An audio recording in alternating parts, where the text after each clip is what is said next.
Hi, I'm USA Today bestselling author Jennifer Youngblood. I am so excited about my new book, Christmas in Comfort. I'm going to read y'all a little excerpt. Here we go. It should be starting soon, Hayden says. I nod in agreement as my gaze goes to the member of the high school band and choir positioned off to the side. The band director is intent on giving the students what looks to be last-minute instructions.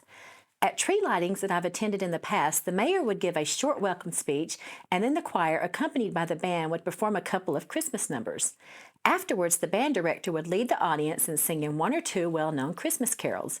Then the tree lights would ceremoniously get turned on, marking the start of the festivities that would take place from now until Christmas Day. I nearly jump out of my skin when Hayden drapes an arm around my shoulder. The movement is completely unexpected and yet familiar at the same time. It was right over there by the pavilion, he murmurs in my ear, his warm breath tickling my skin. What was over there? I croak, even though I know exactly what he's referring to. He chuckles softly. Remember how petrified I was? I gave you that peck on the lips and then turned to run. It was only when you called me back that I gave you a real kiss. An ache of longing seeps through me. I'm not sure what the longing is for. Maybe a longing for my lost youth? Or a longing for the love Hayden and I once shared?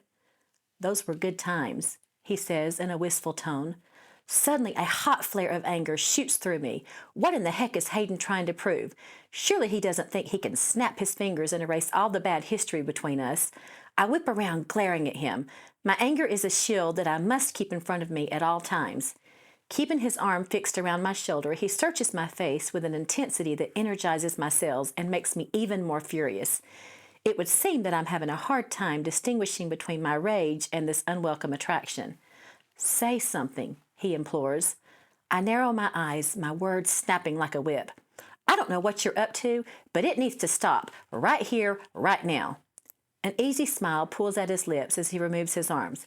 Okay, I hear you, he drawls. It's too soon. I can respect that. For a split second, I'm not sure that I heard him correctly. Blood fires faster through my veins as my eyes pop wide open. Are you freaking kidding me? I screech. His cockiness is astounding. Do you really think you can flash a dazzling smile and erase all the bad blood between us? I'm not one of your little bimbos. Speaking of bimbos, how's your girlfriend? I hurl out through clenched teeth. I'm not sure how I expect him to react, but I'm floored by the mellow laughter that flows from his throat.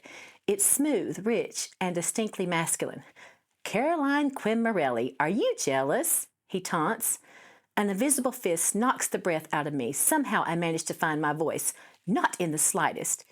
He arches an eyebrow as a lopsided grin tugs at his mouth. Could have fooled me. The hair on the back of my neck stands on end. Let's get one thing straight. You and I will never be an item again. It feels good to get that out in the open. Never is a mighty long time, he murmurs.